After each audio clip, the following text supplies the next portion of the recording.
रोजवर्क प्रस्तुत अर्थसंवाद।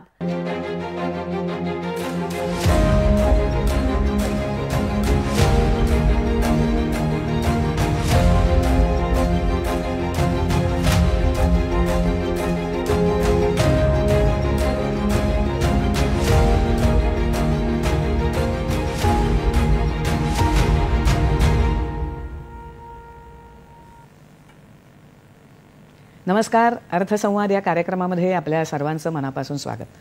मंडळी, अर्थसंवादमध्ये आपण विविध क्षेत्रातल्या उद्योजकांशी संवाद साधत असतो. आपण असं म्हणतो की अन्न, वस्त्र आणि निवारा या आपल्या मूलभूत गरजा आहेत. या गरजा पूर्ण करण्यासाठीच आपण सगळं काही करत असतो. वस्त्र हा फक्त आपलं अंग झाकण्याचाच नाही, तर आता एक फॅशनचा सुद्धा विषय झाला आहे. आपण जेव्हा चांगले कपडे घालतो तेव्हा आपण साहजिकच लोकांसमोर चांगले दिसतो आणि आपली पर्सनॅलिटी, आपलं व्यक्तिमत्व उठून दिसतं आणि म्हणूनच आपल्याला चांगले चांगले कपडे घालायलाही आवडत असतात. त्यामुळे वस्त्र ही आता गरज राहिलेली नसून आपली आवडसुद्धा झालेली आहे आणि म्हणूनच वस्त्राच्या क्षेत्रामध्ये आपल्याकडे खूप मोठमोठ्या कंपन्या काम करत आहेत. कॉटन म्हणजे कापूस हे आपल्या देशाचं खरं तर वैशिष्ट्य आहे आणि पूर्वीच्या काळात तर आपण फक्त कापसाचे म्हणजे कॉटनचेच कपडे घालत असू, कारण कॉटनचे फायदेसुद्धा खूप आहेत. ते नंतर आपल्याला या कार्यक्रमात कळतीलच. पण नंतर मग सिंथेटिक वस्त्रसुद्धा यायला लागली. पण आपल्याकडे भारतामध्ये कॉटन किंग्ज हा कापसाच्या म्हणजे कापसापासून निर्मित झालेल्या कपड्यांचा ब्रँड माहिती नाही असा माणूस असूच शकणार नाही. कॉटन किंग्ज प्रायव्हेट लिमिटेडची सुरुवात जवळजवळ 30 वर्षापूर्वी म्हणजे 1996 साली झाली. प्रदीप मराठे यांनी कॉटन किंग्ज हा व्यवसाय सुरू केला. त्यांचे 2 सुपुत्र आज आपल्याकडे कॉटन किंग्जची सगळी माहिती देण्यासाठी आले आहेत. त्यांचं सर्वात प्रथम आपण स्वागत करूया. सर्वात प्रथम कौशिक मराठे आणि कुणाल मराठे, आपलं दोघांचंही कार्यक्रमामध्ये स्वागत. धन्यवाद. कौशिक मराठे आणि कुणाल मराठे हे दोघंही उच्च विद्या विभूषित आहेत. म्हणजे त्यांनी याच क्षेत्रातलं मुद्दामून शिक्षण घेतलं, कारण आपल्याला जर याच धंद्यामध्ये पडायचं असेल तर आपण पूर्णपणे विद्या विभूषित होऊन या क्षेत्रात पडलं पाहिजे असं त्यांनी एक मनात घेतलं आणि त्या दोघांनी स्वतः मॅनेजमेंटही केलं, टेक्स्टाईलमधली पदवी देखील घेतली आणि एकदम तयार होऊन ते आपल्या वडिलांच्या व्यवसायात उतरले असं म्हणायला आपल्याला हरकत नाही. तर सर्वात प्रथम मला असं सांगा, खरं तर फॅशन किंग्ज प्रायव्हेट लिमिटेड असं नाव आहे, पण कॉटन किंग्ज नावाने आता सगळ्यांना तुमचे शर्ट्स, पॅन्ट्स, ट्राउझर्स माहिती आहेत. तर हा कॉटन किंगचा प्रवास नेमका सुरू कसा झाला? कॉटन किंगचा प्रवास 1996 साली चालू झाला. त्यावेळेला आम्ही शाळेत होतो. म्हणजे मला आठवतं की पहिलं दुकान ज्यावेळेला ओपन केलं त्यावेळेला रिटेलपासून खरं तर कॉटन किंगचा प्रवास हा चालू झाला. पुण्यातल्या एका दुकानातनं चालू झाला 96 साली. त्याच्यानंतर पहिली 10 वर्ष आम्ही फक्त तो रिटेलमधला जम बसवण्यासाठी आणि शिकण्यासाठी म्हणून वापरला आणि 2004 सालापासून आम्ही मॅन्युफॅक्चरिंग स्वतःच करायला चालू केलं. अच्छा, म्हणजे आधी दुसऱ्यांचे कपडे तुम्ही फक्त कॉटनचे ठराविक कपडे फक्त आम्ही एवढं गॅरंटी करायचो की ते 100% कॉटन आहे आणि ते कॉटन किंग मध्ये सुरुवातीला एक 5-6 वर्ष विकले. फक्त कॉटनचेच कपडे करावे यासाठी सुद्धा मला वाटतं तुमच्या वडिलांची काहीतरी एक गोष्ट आहे ना, की त्यांना स्वतःला कॉटनचे कपडे आवडायचे आणि ते चांगले मिळत नव्हते म्हणून त्यांना स्वतःला कॉटनची गरज आणि त्यांना थोडंसं सिंथेटिकची ॲलर्जी टाईपचं हे होतं. त्यांना ते स्किनला सूट व्हायचं नाही म्हणून ते कॉटन शोधत मार्केटमध्ये फिरायचे. आणि त्यावेळेची जी मार्केटची परिस्थिती होती ती अशी होती की तुम्ही काय पाहिजे म्हटल्यावर कॉटन पाहिजे म्हटल्यावर जे काय आपल्याकडे आहे ते कॉटन म्हणून दाखवायचं. असं लोक प्युअर कॉटन मिक्स असायचं. मग ते काय तुम्हाला सांगता यायचं नाही. त्यातनं खरं तर ती संकल्पना सुचली की मी जर का एक असेन, असे पुण्यात जर का 1000 जरी असले तरी माझं एक दुकान तर गॅरंटेड चालेल म्हणून ते. पण नोकरी सोडून, मराठी माणूस खास करून नोकरी सोडून व्यवसायात उतरतो म्हणजे ते एक डेअरिंग करतो, हे सुद्धा तुमच्या वडिलांनी खूप वेगळा म्हणजे वाट चोखाळली असं म्हणायला हरकत नाही आपल्याला. हो, खरं तर तुम्ही जे म्हटला तसं त्यांनी नोकरी सोडून हे धरली आणि ते सुद्धा इंजिनिअरिंग आणि किर्लोस्कर ब्रदर्स मध्ये ते काम, म्हणजे किर्लोस्कर मध्ये कामाला होते. तिथनं त्यांनी हे चालू केलं. आणि आम्ही त्यावेळेला शाळेत असताना तुम्ही जे इंट्रोडक्शन मध्ये म्हटलात की आम्ही शिक्षण घेताना सुद्धा की आपल्याला ह्याच्यामध्ये भर टाकू शकू असं काय शिक्षण घेता येईल याची खरं तर सुरुवात त्याच्यामुळे झाली. कारण त्यांनी कुठल्याही शिक्षणाचं हे नसताना जेव्हा ह्या धंद्यामध्ये सुरुवात केली त्यावेळेला आम्हाला असं आमच्या फॅमिली डिस्कशनमध्ये डिनर टेबलवर असं वाटायचं की हा धंदा किंवा या धंद्यातले ट्रिक्स जाणण्यासाठी म्हणून आपण 6 वर्ष आपल्याला ते मॅन्युफॅक्चरिंग पर्यंत यायला थांबावं लागलं. ते कदाचित आपण लवकर करू शकू आणि त्याचा खरोखर उपयोग आम्हाला फ्युचर एक्सपान्शन मध्ये त्याच उपयोगाबद्दल विचारणार होते. कारण कसं असतं ना, धंद्यामध्ये काही काही माणसं नाईलाजाने पडतात, काही काही योगायोगाने पडतात आणि काही काही विचार करून त्याच्यात पडायचं म्हणून पडतात. तसे तुम्ही पडलेला आहात की विचार करून, त्यामुळे तेच शिक्षण तुम्ही घेतलं. तर ह्या शिक्षणाचा सुद्धा, मॅनेजमेंटचा किंवा टेक्स्टाईल शिक्षणाचा व्यवसायात नेमका तुम्हाला काय उपयोग झालेला आहे? शिक्षणात तसं बघायला गेलं तर आत्ता जसं कौशिकचं टेक्स्टाईल रिलेटेड एज्युकेशन आहे, तर त्याच्यामध्ये तो म्हटला तसं तुम्हाला बेसिक नोहाव साठी ट्रायल अँड एरर करायला लागत नाही. तुम्हाला त्या नोहाव आधीपासूनच तुमच्याकडे इन्फॉर्मेशन असते. तसंच माझं मी एज्युकेशन बघितलं तर मी इंडस्ट्रियल इंजिनिअरिंग आणि त्याच्यानंतर फायनान्स केलं. कारण की नंतर जसं तुम्हाला नोहाव येतो ते कॅपिटल तुम्ही डिप्लॉय कसं करता, तुम्ही काय बिझनेस मॉडेल्स फ्रँचायझीचे डिव्हाइस करता, एफिशियंट डिप्लॉयमेंट ऑफ कॅपिटल कसं करता, ह्याच्यावरती पण धंद्याचा पसारा किंवा एक्सपान्शन निर्भर असतं. आणि त्यामुळं प्रत्येक डोमेनमधलं नॉलेज असणं पण आपल्याला गरजेचं आहे आणि त्याचा उपयोग तुम्हाला शिक्षणाचा उपयोग नक्कीच होतो आपल्याला. बरं, त्या एका दुकानावरनं तुमची आता 1996 पासून 2025 पर्यंत 350 जवळजवळ आउटलेट्स झालेली आहेत. तो प्रवास कसा झाला आहे आणि एकूणच आपल्या देशातलं कॉटन मार्केट याविषयी जाणून घेऊया, पण एका ब्रेकनंतर. रोजवर्क प्रस्तुत अर्थसंवाद. ई पूजा हे भारतातील पहिले ऑनलाईन पोर्टल आहे जे तुम्हाला घरी बसलेल्या देवाशी जोडते. 3600हून अधिक मंदिरांसह ई पूजा तुम्हाला तुमच्या घरच्या आरामात धार्मिक विधी करू देते. आता पूजा बुक करा आणि रुपये 1151 किमतीचे मोफत व्हाउचर मिळवा. अधिक माहितीसाठी किंवा मदतीसाठी epuja.co.in ला भेट द्या.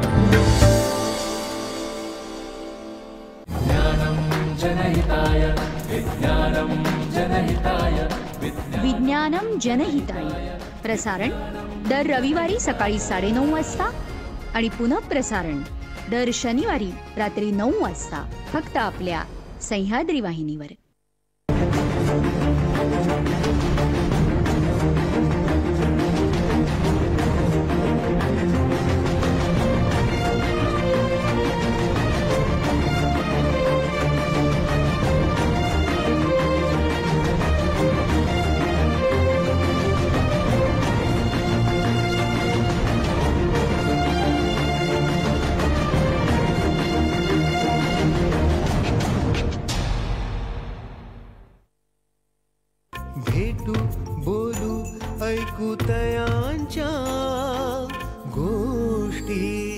सुरेल गाण्यांच्या गमतीदार गोष्टी दर गुरुवार आणि शुक्रवार सायंकाळी 7:30 वाजता आणि शनिवार दुपारी 1:30 वाजता फक्त सह्याद्री वाहिनीवर.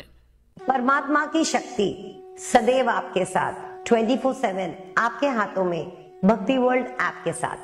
भक्ति वर्ल्ड ऐप जो आपके लिए लाया है 9 डिवोशनल स्ट्रीम्स, जिसमें आपको अपने देवी देवताओं के मंत्र, नामावली, धुनी, आरती, भजन सब मिलेगा. सुनिए श्रद्धा से. भक्ति वर्ल्ड ऐप डाउनलोड करें iOS और ऐप स्टोर पे, बिल्कुल फ्री. रोजवर्क प्रस्तुत अर्थसंवाद. ब्रेक नंतर आपलं पुन्हा एकदा स्वागत. तर आता आपण म्हणत होतो की रेडीमेड गारमेंट्स हे क्षेत्र आता एवढं मोठं झालं आहे आणि लोकांना वेगवेगळे कपडे घालायला आवडतात. म्हणजे आपण म्हणतो ना, 1 नूर आदमी 10 नूर कपडा, असं तर झालेलं आहे की आपल्याला आवड पण आहे त्याची. तर एकूणच आपल्या भारतीय अर्थव्यवस्थेमध्ये या रेडीमेड ॲपरल्सचं स्थान किती आहे? म्हणजे किती थोडं हे आहे, थोडं टर्नओव्हर किती असेल? टोटल इंडस्ट्रीचा साईज बघायला मिळाला तर $100 बिलियन म्हणतात त्याला. ढोबळ मनानं अगदी 85च्या रेट जरी धरला तरी 8,50,000 कोटी एवढा मोठा बिझनेस अपॅरल ॲज अ सेगमेंट. त्याच्यामध्ये मग साड्या वगैरे सगळ्या आल्या. त्यात पूर्वी खरं तर कॉटन 80% असायचं, पण जसं पॉलिस्टर आले तसं पॉलिस्टर आता 50% कॉटन याच्यावरती इंडस्ट्री आलेली आहे. आणि गारमेंट्स बघायला गेले तर 2200 कोटी गारमेंट्स मॅन्युफॅक्चर भारतात केले जातात. त्यातले एक्सपोर्टचे सोडले तर जवळपास 80% आपलं लोकल कन्झम्पशनलाच वापरतात. अच्छा, बापरे, एवढी मोठी इंडस्ट्री आहे म्हणजे ही. पण तुम्ही फक्त रेडीमेडच आपण शर्ट्स किंवा ट्राउझर्स किंवा टी शर्ट्स करायचे असं का ठरवलं? रेडीमेड इंडस्ट्री बघायला गेलं तर त्यावेळी अपकमिंग होती आणि आता बघायला गेलं तर जवळपास नॉन रेडीमेड इंडस्ट्री ही रिडंडंट झाली आहे. कारण की आपण जसं फोर्डमध्ये बघतो असेंब्ली लाईन मॅन्युफॅक्चरिंग म्हटल्यानंतर तुमच्या ज्या एफिशियन्सीज येतात त्या एक माणूस टेलरिंग केल्याने ते खूप महाग पडतं. म्हणजे टेलरिंगचा दर तुम्ही बघितला असेल तर 500-700 रुपये टेलरिंगलाच जातात. त्याच्या अगेन्स्ट मास स्केलमध्ये आम्ही एफिशियंट मॅन्युफॅक्चरिंग केलं तर ते बऱ्याच कमी किमतीमध्ये होतं. आणि आजकाल रेडीमेडचा जमाना आहे, लोकांना थांबायची उसंत नाही. कापड घेऊन टेलरकडे जाऊन शिवणं आता कमीच झालं. 15 दिवसाचा लीड टाइम आता लोकांना ऍक्सेप्टेबल नाही. आता सध्या आपण म्हटलं तर कॉटन किंग्स ही आपल्या देशातली सर्वात मोठी कॉटन रेडीमेड कपडे बनवणारी कंपनी असं म्हणायला आपण हरकत नाही. आणि बारामतीमध्ये खूप मोठी तुमची स्वतःची मॅन्युफॅक्चरिंग युनिट आहे. तर हा 350 युनिटपर्यंतचा आणि स्वतःची फॅक्टरी काढण्यापर्यंतच्या प्रवासाबद्दल सांगा ना, तो कसा काय घडत गेला? कारण आधी तुमचं फक्त दुसऱ्यांचे कपडे विकण्याचं एक रिटेल दुकान होतं आणि त्यातून आता स्वतःचे कपडे विकणाऱ्या 350 आउटलेट्स आणि स्वतःची फॅक्टरी बारामतीमध्ये एवढी मोठी होणं, तर ही खूप मोठी झेप आहे. तर तो प्रवास कसा झाला त्याबद्दल सांगा. आमचा कॉटन किंगचा प्रवास म्हटला जसं म्हणलं 96 साली सुरुवात झाली. पहिल्या 10 वर्षामध्ये खरं तर आमची 10च दुकानं होती. 96 ते 2006 या टप्प्यामध्ये आम्ही फक्त 10 दुकानच. 10 वर्षात 10 दुकानं होती. 10 दुकानं होती. बापरे. त्याच्यानंतर मात्र मग 6 ते 16 त्याच्यावरनं आम्ही परत दसपट वाढ केली, 100 दुकानं झाली. आणि 16 ते 26 मध्ये आता आम्ही 350 दुकानांवर आहोत. खरं तर आमचं मानस होतं की त्याच्या पुढच्या टप्प्यामध्ये निदान आपण 500ला जावं. पण मधली जी कोविडची जी 2 वर्ष गेली त्याच्यामध्ये थोडासा आम्हाला तो आमचं एक्सपान्शन स्लो करावं लागलं. पण आत्ता जर का बघायला गेलं तर आपले 350 दुकानांचा टप्पा हा असा आहे पहिल्या 10 वर्षात 10. त्यामुळे कुठल्याही नवीन बिझनेसला एक्सपांड करत असताना थोडासा पहिल्यांदी पेस स्लो असतो आणि तो स्लो पेस तुम्हाला बऱ्याच गोष्टी एफिशियंट करण्यामध्ये मदत करतो. एकदा तुमच्या सिस्टम्स बसल्या, जसं की आमच्याकडे फ्रँचायझीमध्ये 2 मॉडेल बसले. एक कोफो म्हणतो आम्ही, कंपनी ओन्ड फ्रँचायझी ऑपरेटेड, आणि दुसरं फोफो, फ्रँचायझी ओन्ड फ्रँचायझी ऑपरेटेड. जर का जागा कोणाची स्वतःची असेल तर तो फ्रँचायझीज ओन्ड आणि मग फ्रँचायझीज ऑपरेट करतो. आणि बऱ्याच वेळेला जर का लोकांना धंद्यामध्ये यायची इच्छा आहे तर तितकंसं कॅपिटल नाही, तशा वेळेला आम्ही कंपनी ओन्ड म्हणजे शोरूम मधली कॅपिटल इन्व्हेस्टमेंट कंपनी करते आणि फ्रँचायझी चालवायची. असे आम्ही 2 मॉडेल्स ऑपरेट करतो. पण कॉटन किंग्स नंतर म्हणजे कॉटन किंग्स म्हणजे 100% कॉटनचे शर्ट्स किंवा पॅन्ट्स, ट्राउझर्स, आणि त्यानंतर तुम्ही लिनेन किंग्स आणि टायझर असे पण 3 ब्रँड केलेत म्हणजे थोडी व्हरायटी देण्यासाठी. कारण आजकाल असं झालं की लोकांना व्हरायटी हवी असते, काहीतरी नवीन नवीन सारखं हवं असतं. तर ह्या 3 ब्रँडकडे कसे काय वळलात पुढच्या 10 वर्षांमध्ये? आम्ही जसं मगाशी म्हटलो तसं आम्ही प्रूफ ऑफ कॉन्सेप्ट मॉडेलवरती जातो की 96 ते 2000 आम्ही गारमेंट बनवले पण नाही. मग विक्री कशी करायची हे आम्ही ज्ञान प्राप्त केलं. मग 2000 ते 2005 आम्ही एकही फ्रँचायझी सिंगल स्टोर होतं, पण त्या एका दुकानासाठी आम्ही मॅन्युफॅक्चरिंग करायचो. मग मॅन्युफॅक्चरिंगचं प्रूफ ऑफ कॉन्सेप्ट जेव्हा आमच्याकडे आला तेव्हा आम्ही फ्रँचायझिंग चालू केलं. तिथं पण आम्ही एकदम 100 फ्रँचायझी एकत्र दिल्या नाही, पहिल्यांदा 10 दिल्या. फ्रँचायझिंग मधलं प्रूफ ऑफ कॉन्सेप्ट डेव्हलप केलं आणि मग ते 10 वरनं 100 वरती आम्ही झेप घेतली. तसंच ब्रँड आणि ह्याच्यामध्ये पण आम्हाला असं जाणवलं की ब्रँड लॉन्च कसा करायचा, आणि तो आता ह्याला तर 15 वर्ष लागली, पण तुम्ही प्रत्येक ब्रँडला तेवढी 15 वर्ष देऊ शकत नाही. तर तो पण जसं आम्हाला लक्षात आलं की हे आपल्याला फॉर्म्युला गणित जमलेलं आहे, त्याच्यानंतर आम्ही पहिल्यांदा लिनन किंग आणि नंतर टायझर असे 2 brands back to back launch केले. बरोबर आहे. पण फ्रँचायझीचं कसं असतं की फ्रँचायझी जेव्हा एखादा दर्जा किंवा गुणवत्ता किंवा ज्याला नाव असेल अशीच घेतात लोक, कारण स्वतःचं जर एवढं इन्व्हेस्टमेंट करायचं आहे तर त्यांना अशीच नावं किंवा असेच ब्रँड लागतात की ज्याला नाव आहे किंवा त्यांना दर्जा आहे, ती उत्पादनं विकली जाऊ शकतील. तर हा जो दर्जा तुम्ही राखला आहे पहिल्यापासून, कॉटन किंग म्हटलं की लोकांना खात्रीच असते की त्यात 100% कॉटन आहे आणि म्हणजे रेडीमेड गार्मेंटमध्ये सुद्धा फिनिशिंग चांगलं आहे, व्हरायटी खूप चांगली आहे, त्यामुळे लोक कॉटन किंगचं नाव बघून त्या फ्रँचायझी दुकानामध्ये घ्यायला येतात. तर हा दर्जा तुम्ही कसा टिकवलात आणि बारामतीच्या फॅक्टरीची सुरुवात कशी काय झाली आणि आज तिथे किती एम्प्लॉईज आहेत? खरं तर दर्जा आणि कन्सिस्टन्सी त्या दर्जातली याच्यामुळंच आम्ही मॅन्युफॅक्चरिंगकडे वळालो.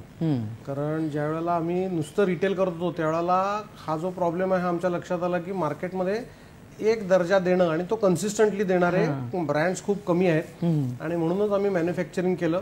आणि त्या मॅन्युफॅक्चरिंगमध्ये आम्हाला ॲडेड ॲडव्हान्टेज असं झालं की दर्जा तर आम्ही देतोच, कन्सिस्टन्सी देतो, व्हरायटी जी हवी आहे ती देतो, त्याचबरोबरीनं ती कंट्रोल्ड कॉस्टमध्ये देतो.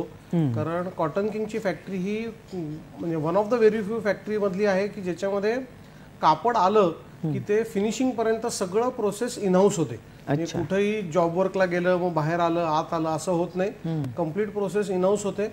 आणि आज आमच्याकडे तिकडं 800 पेक्षा जास्त कामगार त्या फॅक्टरीमध्ये कार्यरत आहेत. आणि त्यातला आमच्याकडं म्हणजे आपल्याकडे जी इंग्लिशमधली म्हण आहे there is a woman behind every man, तसं ह्या कॉटन किंगच्या फॅक्टरीमध्ये जवळपास 80% महिला कामगार आहेत. त्यामुळं हे जे आपल्याला कॉटन किंगचं जे प्रोडक्ट म्हणजे महिला सक्षमीकरणाचं पण मोठं काम करताय असं म्हणायला हरकत नाही.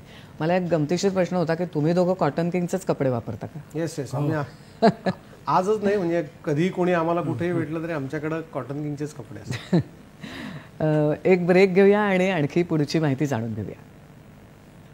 रोजवर्क प्रस्तुत अर्थसंवाद. कॅपिटल स्क्वेअर मध्ये आपले स्वागत आहे. आर्थिक आणि विम्याच्या गरजांसाठी तुमचा पसंतीचा उपाय प्रदाता.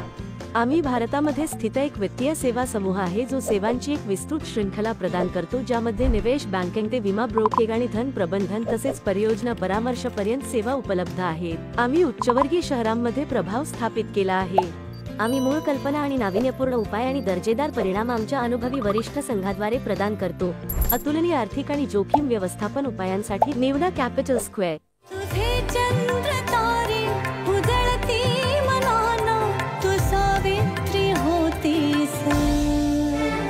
स्वतः उभ्या केलेल्या उद्योग व्यवसायाच्या माध्यमातून स्वतःसाठी नवी क्षितिजे शोधणाऱ्या स्त्रियांच्या मुलाखतींवर आधारित मालिका DP म्हैसकर फाउंडेशन प्रस्तुत आकाश पेलताना. प्रसारण दर शनिवारी रात्री 8:30 वाजता आणि पुनःप्रसारण दर रविवारी सकाळी 9:30 वाजता दूरदर्शनच्या सह्याद्री वाहिनीवर.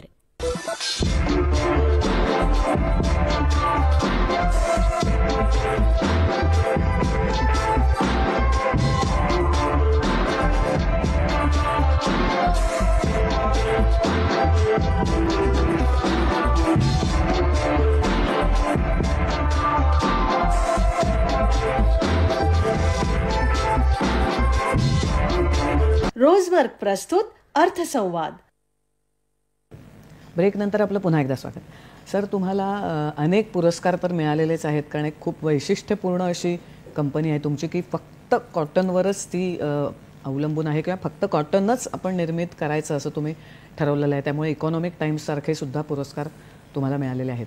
पण सध्याचं जग असं आहे ना, म्हणजे तुम्ही पण म्हणालात की आम्ही काळाबरोबर चालतो. म्हणजे पहिली 10 वर्ष तर फक्त 10 दुकानं होती आणि पुढच्या 20 वर्षात 350 पर्यंत गेलेत.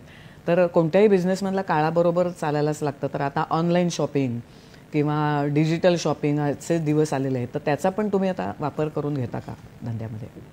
त्याचा पण कॉटन किंगमध्ये आम्ही एक्सक्लुझिव्हली कॉटन किंगची जी वेबसाईट आहे cottonking.com या वेबसाईटवर आमचं ऑनलाईन वितरण पण चालतं.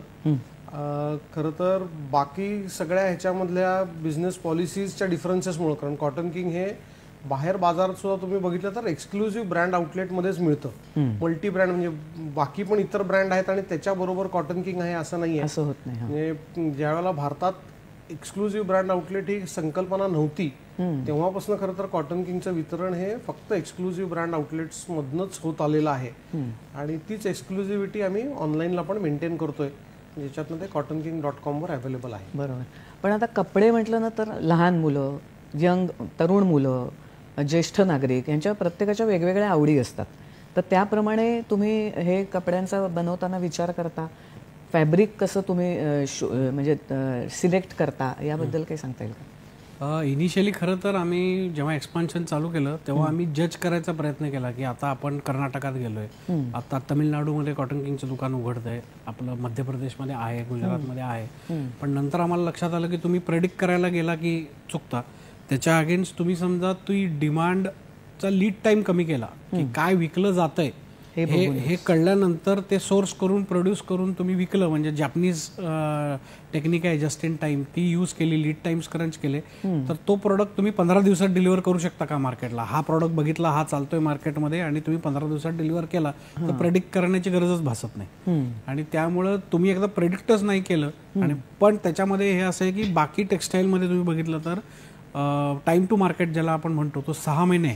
बऱ्याच आमची सप्लाय चेन अख्खी आमच्या बरोबर आहे, आम्ही कुठेही आउटसोर्सिंग वापरत नसल्यामुळं हेच आम्ही 15 ते 20 दिवसामध्ये कन्व्हर्ट करतो. आणि त्यामुळं मार्केटमध्ये जी डिमांड आहे तोच एक्झॅक्टली प्रोडक्ट आम्ही आमच्या दुकानामध्ये डिलिव्हर करतो. बरं, पण कॉटन म्हणजे कापूस, म्हणजे आपण काय म्हणू, कापसाचे म्हणजे कापडी वस्त्र, सुती वस्त्र. सध्या कॉटन मिळणं कठीण वाटतं तुम्हाला? कापडी सुती कापड मिळणं कठीण वाटतं का? कारण काय, पॉलिस्टर लोकांना स्वस्त आणि मस्त मिळतं आणि त्या मानाने सुती कपडे जरा महाग आहेत असं लोकांना वाटतं. त्याबद्दल काय वाटतं? कॉटनचे प्राइसेस बघायला गेलात तर पॉलिस्टरपेक्षा महागच आहेत. तुम्ही त्याच्या अगदी कोरला गेलात तर कॉटन हे